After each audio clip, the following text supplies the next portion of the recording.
Oh, goody. Let me just refresh.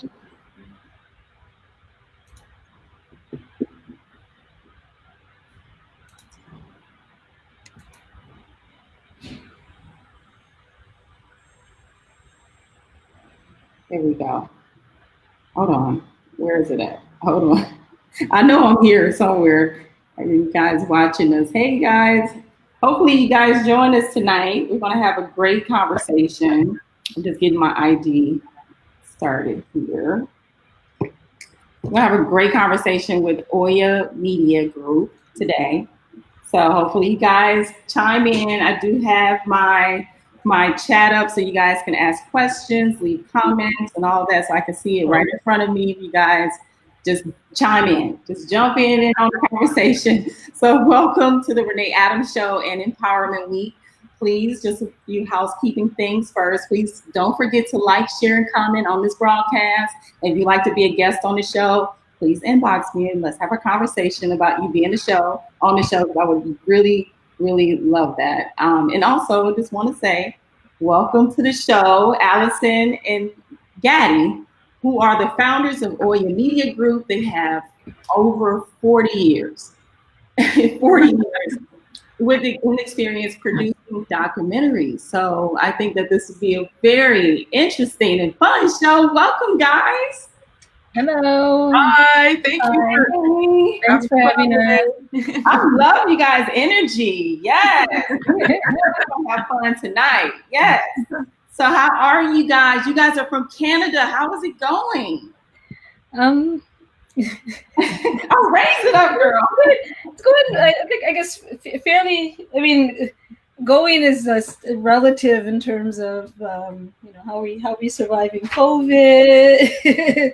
I know, but still, you gotta be working on projects, and I mean, you guys are in like the creative kind of industry where you can work anywhere, and then you have your partner as well to be able to work together and really produce these incredible documentaries. Do you guys also work on films too, or is it just documentaries? We just started working on films, and we produced our first short film called Promise Me, and that's going to be at the Bronze Lens Film Festival this year. So you'll get that out. When I saw that on your bio, I was like, okay, so I need to be at the Bronze Lens Film Festival. Exactly. So that would be incredible. So let's talk about your journey and how you got into producing film and documentaries and just entering in the film industry, period. I'll let Alison go first. Okay, I'll jump in. We've got 40 years to cover here, right? Between the both of us. But I started roughly like over 20 years ago. And my entry in the film industry was through music videos. Oh, wow. A friend of mine, he was in the film industry, and he wanted to direct a music video, his first video. And I was a writer, and I was writing about music and going to clubs and writing about all the hot bands. Oh, my goodness. I know. Back in the day, I was a little something. And, and so my friends thought, I know you're organized. You have your weekly column. I know you can put something together. Why don't you help me put together this music video shoot? Okay. And I did, and I really loved it. I remember the name of the artist. His name is Sean Nurse, and the song was "Can I Flow?" And it was a little R&B, like really cool. That's so cool. Yeah, and then that was, after that, I just started producing a lot of music videos. So I was part of a production company called Rage Film House. And at the time in Toronto, there was no black radio. Could you believe that? There was no black radio. The only way to heard and seen, I know, no black radio. And so the only way to be heard and seen was either the college radio station, or we had a show called Much Music, which is like MTV. And so I produced a lot of the urban talent videos for that show, Much Music. Wow, okay. That's great. So, I mean, that was about it for your experience in the film? Like music videos is how you started, basically? music videos, and then I decided to make a film about hip hop artists trying to produce their first album. Okay. And tour with it. And I made a documentary with the National Film Board called Raising Cain, a Rapumentary. And that was the first documentary. That is so cool. And that documentary that Alison made is a cult classic. It is like Canadian hip hop history 101. It's a great film. Just tell us your journey. And so myself, I got into this industry just under 20 years ago. Okay. And I started out going to school in the States on a track and field scholarship at the University of New Orleans. And I studied film and video there. And then that's when I fell in love with film editing. Oh. And so when I came back to Toronto, that's kind of where I wanted to get into, but because I didn't have any network or connections here, because I didn't go to school here, it took a while for me to like really get into the industry. And so, and because I had no experience, nobody would hire me to edit. So I ended up starting to pitch projects as a director, and I shot my first documentary with the National Film Board of Canada early on, a short documentary. And that's kind of what launched things for me. And then from there, I went to work with different production companies, doing production management, directing again, and then finally editing. And then I kind of traveled around the world and started focusing on editing when I came back. Oh, wow. So it really like the main thing for you was editing. Like most people can't stand editing. Like, why do you feel like you're so like passionate, or not? It may not be passionate, just for you to just really be involved. Like, so early for me, when I was younger, because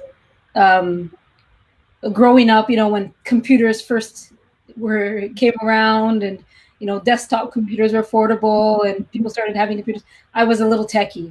I used to go on CompuServe, if you remember CompuServe. Yeah. And AOL, we had AOL Canada, and so I was very techie, but I was never into like computer programming and that kind of tech. Yeah. But there was something about I just loved computers, and and so editing was a way for me to be creative, but also the technical. So it was like a perfect combination of the two.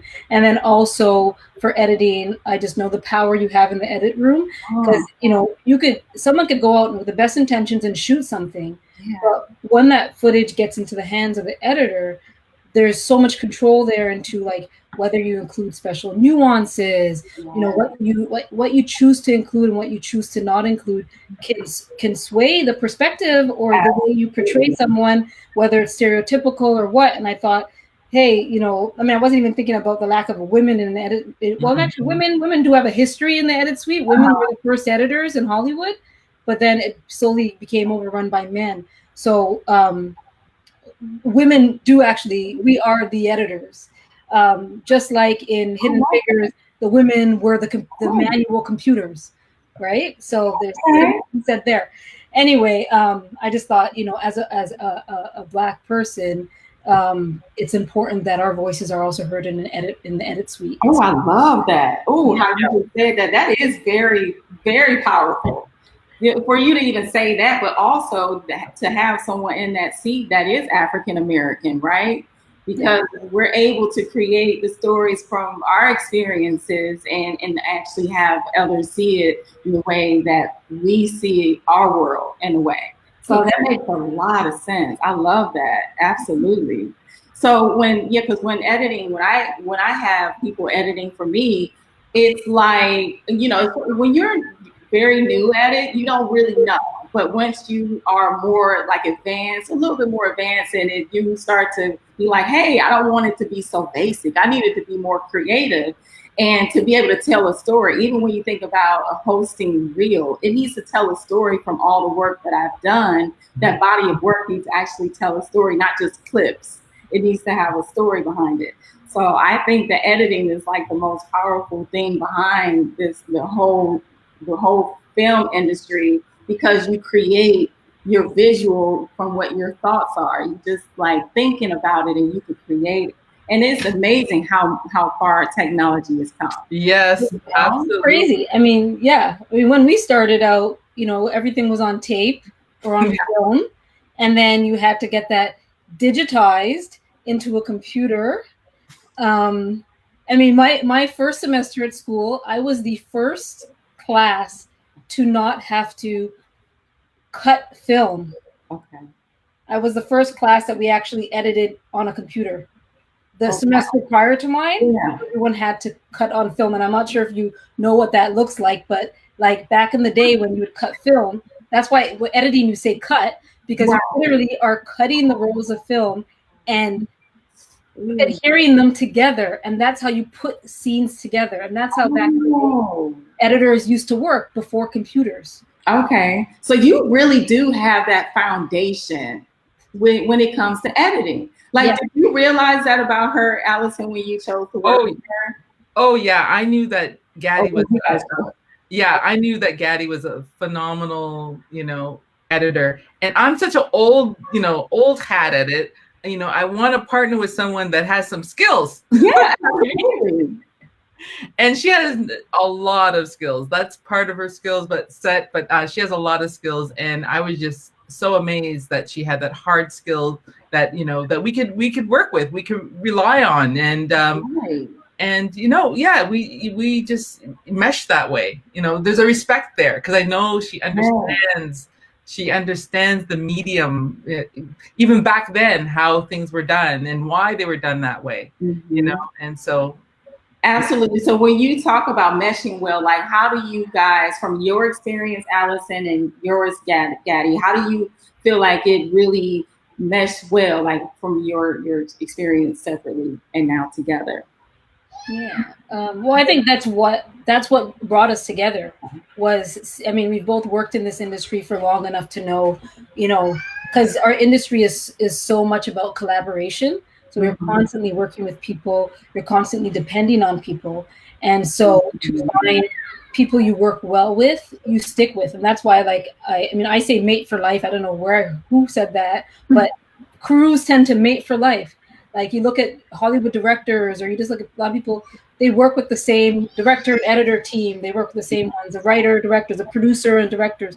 They kind of work with the same people over time, because once you find that connection, like, you know, why do it any other way? That's right. Absolutely. It's hard in this industry to get time. So when Alison and I, Alison consulted on my first feature documentary about 8 years ago. And she gave advice that I thought was just so priceless. And it stuck with me. And I just knew this is someone I needed to work with because she gets it. And then so a few years ago, when we worked on a project called the Akua Benjamin Legacy Project. It's a series of five short documentary films on Canadian Black activists who are no longer with us. So it's exploring their legacies. And so Alison was executive producing that, and she brought together 5 Black women directors to direct.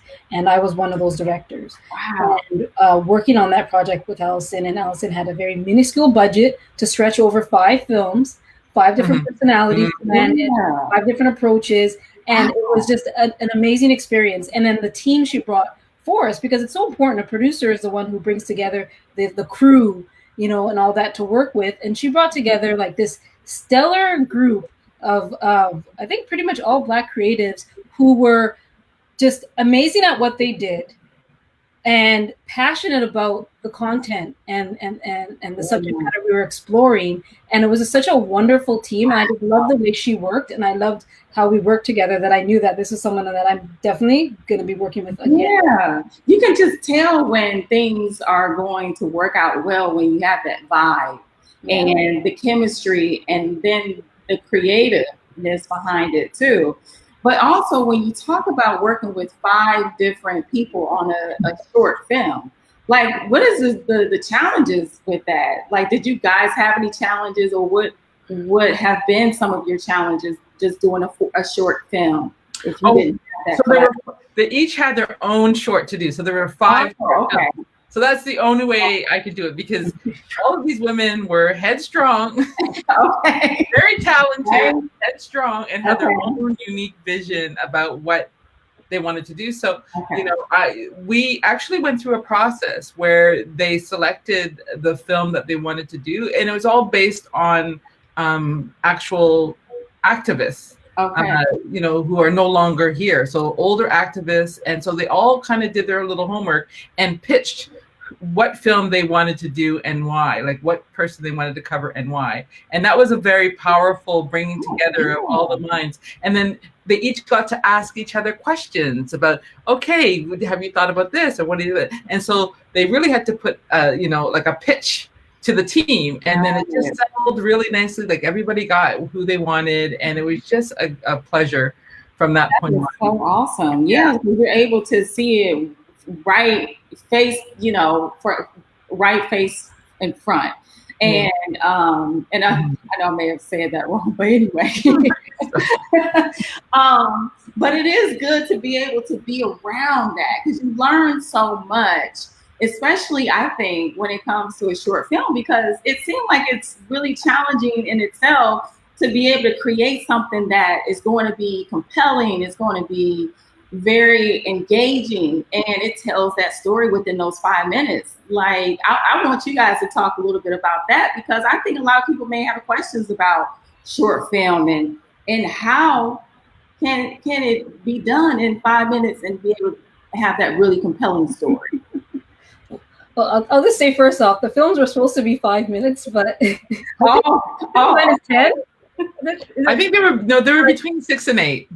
6 and 8 is still 6 and 9. And I think mine was like 9 or 10 or something like that. So I know I broke those rules for sure. And Gaddy broke all the rules making her film. Okay, I knew I wanted to work with her because every opportunity there was to kind of just push the deadline just a little bit so she could do something extra special, she did it. And she got her film in right at the, like, really, it was going to be shown, like, you know, premiered, you know, one day. She got her film like maybe the day before at noon, and we premiered it the next day. But I just knew I had too much confidence. But she did so much in her film, right? And she was just like working it. And I thought, this is the kind of person you want to work with, because the industry is very much like that. So that's one thing about short films. You have to really push.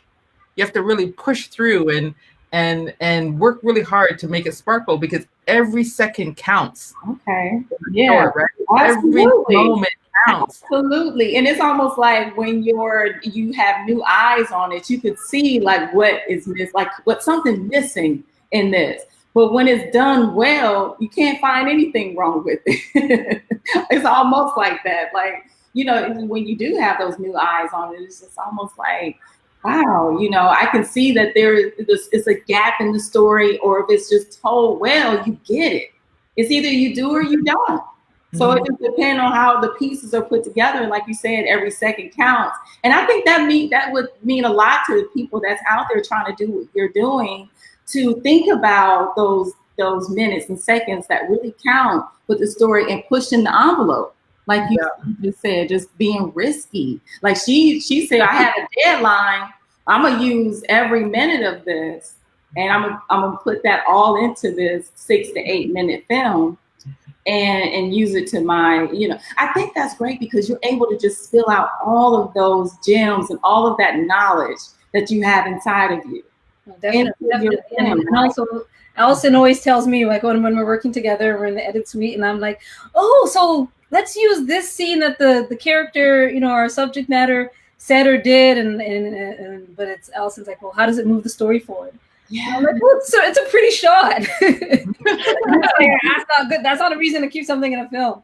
It's like every single second of the project, how does it move the story forward? How does it get us through the story? How does it contribute to the journey? How does it get us to the end? And it's like those things, like that constant questioning and that constant having to not to fight, but to really push to show like the value of every line, every word that's used, I think is what makes our film so strong. Wow. You know? Yeah. Wow. So when we talk about the documentaries that you actually won on two awards in Canada. Yeah, Mr. Jane and Finch. Yeah. Yeah, it seemed like, oh, she lit up when I said that. Girl, you need to tell us about that then. You lighten up like that. I was like, wow. Well, we're Black women in Canada and we're making documentaries, right? So we're I won't say that we're the only ones doing this kind of work. There's not that many of us doing, making television documentaries. And so for the most part, our industry doesn't look like us in this thing. So to be able to win the Donald Britton Award for Best Social Political Documentary and Best Documentary Writing for Mr. Jane and Finch, that meant a lot, especially us being in the industry, us making films for the length of time that we have. Mm-hmm. And this is our first production with our new company, Oya Media Group. Okay. So we felt really proud. Like we were just humbled to be nominated for a Canadian Screen Award, but then we found out we were nominated for 2, and then winning 2. It was just like, wow. And I think there's some video out there, so I'm celebrating. I don't know if you've seen it. But yeah, I'd love to watch it and see, how that all turned out, and the story that you guys put together on that. But it's just really amazing that you guys can actually, push out these documentaries, and you were at so many different film festivals. Like what was your response from the film festivals for those documentaries? Yeah, well, so Mr. Jane and Finch, it premiered at the Toronto Black Film Festival to sold out audience. People were turned away at the door. Yeah. And that was a great experience because it's in Toronto, so hometown, and a lot of people from the community that was featured in the film was able to come out to the film. And our main subject matter, Mr. Winston LaRose, was also there. And so it was just, I think, beautiful for us to have like all the crew, everyone who worked on it, to have that screening, that hometown screening. And then from there, we had our national broadcast, and then the film traveled in the festival circuit. And so the feedback from there was really great because a lot of the festivals were in the US. And so it was that a lot of Americans were very surprised and appreciated to see a Black Canadian experience, a Black Canadian perspective. Okay.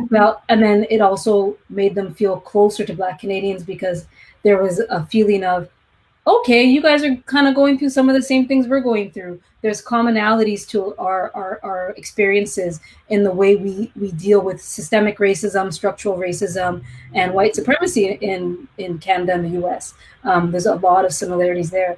And so, like, I remember I had one gentleman come up to me during our screening in Atlanta at the Bronze Lens Film Festival last year, where he said he walked into the theater a few minutes late, so he missed the part where it said that the film took place in Toronto. And he said for the longest time watching the film, he thought he was watching a film about Chicago. Wow. Yeah. Chicago can look like Toronto too. Oh, okay. There's sister cities, I think. Yeah. Okay. Yeah. So what did that mean to you when he said that? So it was just, I just said, okay, I said, all right. Well, it just goes to show, like, I think there are outside forces that constantly try to divide Black people around the world to kind of say and show that we are different, African Americans, African Canadians, Afro-Brazilians, but there's something common to all of us. And, unfortunately, a lot of that is not just our ancestry, but it's our treatment. And, and so our struggle. And I think so the film really, I think, showed that and showed that, we are so alike. We are so alike, and we are going through the same struggle. And, and I think there's power in that. Love it. Thank you so much for sharing that. And when I know a lot of people may want to know, as far as funding goes, like, is it hard for you guys to get funding, or are you in a place that you don't necessarily have to go out and get funding? How does that work? For the longest time in Canada, it felt like once you made your film, you have to go back at the end of the line and wait and prove yourself again. But I think, we have a lot of films and projects in development now. Okay. We're starting. We found that making Mr. Jane and Finch and winning the 2 Canadian Screen Awards helped open a lot of doors for us. Really, even though we've been at it for a long time, it's just easier to talk to people when they know that you're actually writing your films. You're not just going out in the going out in the community with your camera and shooting everything. You're actually, taking the time to make, a poignant statement about society that people can, look at and learn from. And I think that's very powerful. I think we're in a good place right now. But, funding everywhere is always competitive because there's so many amazing filmmakers. Documentaries is the Canadian art form. It's known as like our national art form. So there's a lot of people in the documentary industry, and it's very competitive. So it does sound like you guys are on your way. I mean, to know that you won these, Screen Awards, and it was just this year, and you've gotten a lot of attention from the different film festivals.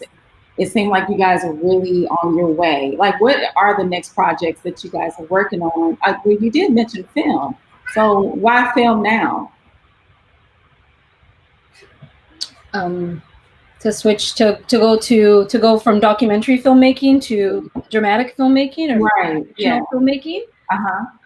Well, that's Alison. I'm happy in the documentary world. I like the nonfiction stuff. But have you guys decided together that this is what you want to do together, or is it? Well, no. I mean, personally, for me, directing, like I'm happy to be producing drama. For me personally, I'm not interested in directing drama right now. But I know because I mean, it's funny because like the grass is greener. Where I think a lot of people think that documentary filmmaking is somehow easier because you don't have to worry about writing a script, and you kind of can just go out and film something that already exists, and then you cut that, and it's like that's definitely not true. And then just like you can say in the same sentence that making a dramatic film is easier. Once you have a script, everything's planned out. Like from a documentary filmmaker's perspective, where things aren't changing on you and everything is planned and expected. So there's ease in that. So there's ease on both ends in different ways, depending on what your style is. But I think I don't know. I won't speak for you, Alison, but I think For me, I because I come from also that writing background, and I used to write stories all the time. I just miss that, and I just think that there's different genres and mediums for different stories. Like some things are a book, some things are a play, and then some things are drama. And I just think that some of the ideas that I have, it suits maybe not a documentary, but a dramatic or a fiction piece. And we have other people coming to us with drama, wanting us to produce drama as well. So that, it's not just me. It's like people are coming to us saying, we want you to develop something that's dramatic or fictional. And so that has really put the spark under us as well, because it seems like it's another family that we're putting together, right? Yes, being a part of. Absolutely. You want to widen that. I think you should widen that a little bit more. Just because you guys seem like you're so creative. And I think if you're doing what you're doing now, you have this wide range and span of experience over the years that you could do so much more. And we are. It's just the beginning. Well, like, Gaddy's doing something. Gaddy's doing something special right now. Yeah. So, I just wanted to say before I say that, like, our company is under 2 years old. We released our first project. It won 2 Canadian Screen Awards. We are just beginning. Wow. That's the top award in Canada. That's the top award in Canada, and we got it on our first production. Wow. And 2 of them. So like we're just beginning, and I think there's going to be a lot of great projects coming out from us. You know, in the fiction world, in the nonfiction world, in the you know, one-off project world, in the series world, Wow. and also now in the VR world. Right now, I'm in the process of making my first 360 cinematic virtual reality documentary experience. Oh, wow. That should be really fun to make and to see. Oh, Yes. my God. Yeah. That's so incredible. Yeah. So That's really the techie in me has found a new techie medium that, and it's another medium, it's another tool to use to, you know, for storytelling. Absolutely. So you're definitely taking advantage of that. But yeah, I mean, I think because we have 3 feature documentaries in development, we have a dramatic series in development, and a nonfiction documentary series in development. I think our slate is quite full. And then we have a few other, and a VR project, and we have a few other things in the pipeline. But I mean, Alison's an amazing screenwriter, and there's a few scripts that we need to brush the dust off soon enough. Okay, good. And get going in the near future. But I think once we get these first few projects, you know, into getting green lights, and then the next batch will come. And there's definitely going to be more drama coming from the Oya Media Group. That is so beautiful. Yeah, I would love, I can't wait till you guys come here when the COVID-19 is over. Maybe we can meet at the Bronze Lens Film Festival, and I can interview you guys on the radio. Wow. That would be so incredible, and have dinner or lunch. That would be so incredible. Who knows? I might come to Canada, you know, like, hey, where are you guys? But it's such a pleasure to have you guys here. Is there anything else that you would like to share? To follow us, all the social media, Gaddy, all our social media. Yeah, you can find us at oyamediagroup.com. That's the same handle on Twitter and on Instagram, on Facebook. We're working on that, so just search Oya Media Group and look for our logo, and you'll be able to see us. There is someone currently occupying that name. Yeah. But I think the only other thing to mention is that, in beyond the work we're doing as filmmakers, we also embed the community and working to improve our community in our work. And so we have our Oya Emerging Filmmakers program, which is a program to develop emerging Black post-secondary graduates who want to get into the film industry. And so our program offers networking opportunities, soft skill, hard skill training, and also mentorship and paid mentorship and shadowing opportunities on professional productions.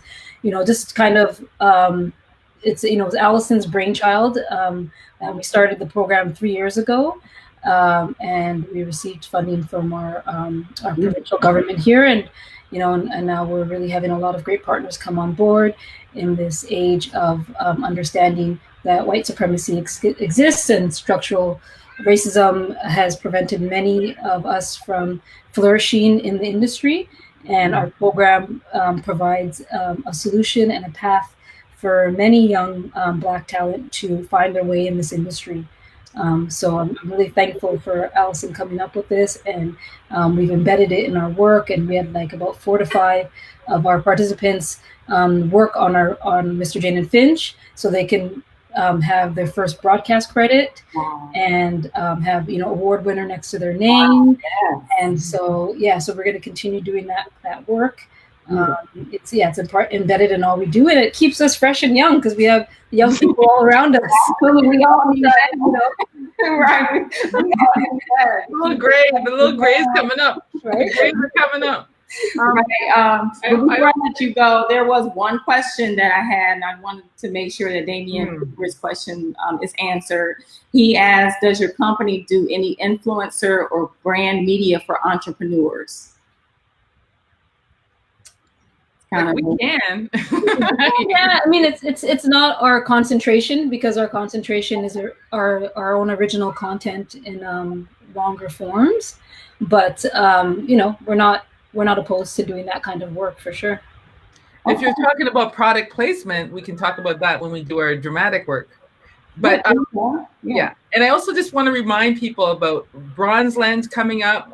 Promise Me, our short film. I directed it, co-wrote it with Lindsay Adewo, and Gaddy is one of the executive producers on it. We really want you to remember that film when you see Bronze Lens start. They're doing a virtual film festival this year, and I really want everybody out there to see Promise Me.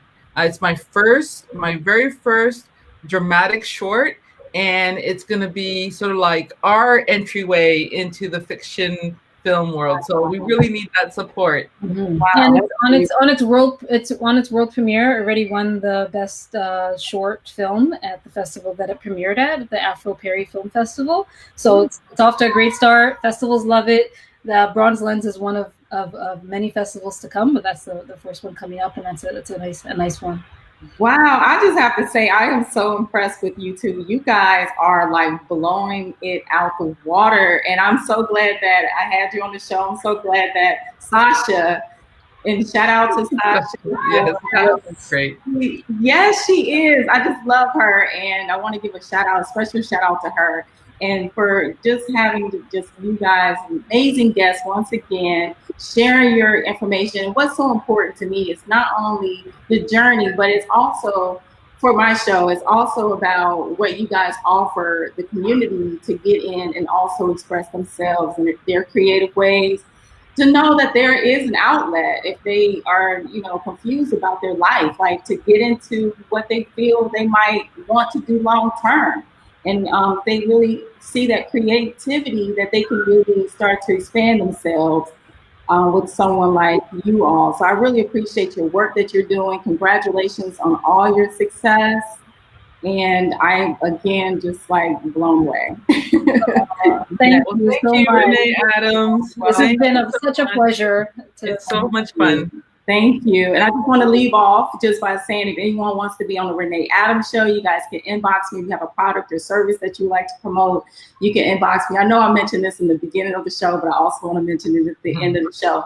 But also thank Oya Media for coming on, and follow them. If you guys have any questions, or you guys want to collaborate in the ways that we talked about here on the show, get in contact with them and follow them. They are easy to find. So thank you. All right. Thank you so much, guys. And you have a good night. All right. Bye. Bye.